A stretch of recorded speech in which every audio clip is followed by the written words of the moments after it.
Present ఉన్న Telangana government development అనే పేరుతోటి పబ్లిక్ ఇళ్ళని అన్యాయంగా గులగొడుతుంది.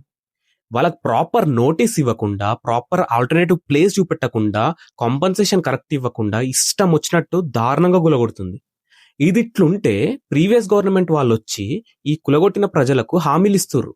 రేపు పొద్దున వచ్చేది మన గవర్నమెంటే, మీకు మళ్ళీ ఈయన్నే ఇల్లులు కట్టిస్తా, పట్టాలు ఇప్పిస్తా, ఈయన్నే గృహప్రవేశం చేపిస్తా అని చెప్తుంది. అది విని ప్రజలు చప్పట్లు కొడుతుర్రు. అది చాలా ఫూలిష్నెస్, అసలు నిజంగా చెప్తున్నా, చాలా ఫూలిష్నెస్. ఎందుకనంటే మిమ్మల్ని ఒక ఫుట్బాల్ లెక్క ఆడుకుంటుర్రు. బాల్ పాస్ చేసుకుంటారు కదా, ఈ గవర్నమెంట్ అంతే ఆ గవర్నమెంట్ దగ్గరకు పోతారు, ఆ గవర్నమెంట్ అంతే ఈ గవర్నమెంట్ దగ్గరకు వస్తారు, అంతే. పొలిటీషియన్స్ ఆర్ గవర్నమెంట్స్ ఈగోకు పోవడం వల్ల పబ్లిక్ నాశనం అవుతుర్రు. మేజర్ ఎఫెక్ట్ పడేది పబ్లిక్కే. ఇది ఎందుకు ఫూలిష్నెస్ అని అంటే, కాళేశ్వరం అని ఒక ప్రాజెక్ట్ కట్టిర్రు కదా ప్రీవియస్ గవర్నమెంట్ వాళ్ళు. వాళ్ళు చాలా ఊర్లను ఖాళీ చేపించారు కాళేశ్వరం వల్ల. అందులో అందరికీ 100% న్యాయం జరిగిందా? జరగలేదు.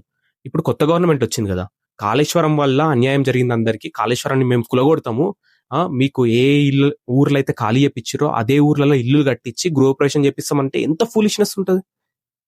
నిజంగా ప్రజలు కొంచెం ఆలోచించాలి. మీకు ప్రాపర్గా ఏం కావాలో అది తీసుకోవాలి. మాకు సపోర్ట్ చేస్తున్నాను వానికి ఓటేసి, లేదంటే ఇంకొకటి సపోర్ట్ చేస్తున్నాను వానికి ఓటేయడం, ఇది ఈ మైండ్ సెట్నే మార్చుకోవాలి ఫస్ట్. ప్రజల మైండ్ సెట్ మారితేనే ఈ పొలిటీషియన్స్ ఆటలు సాగవు.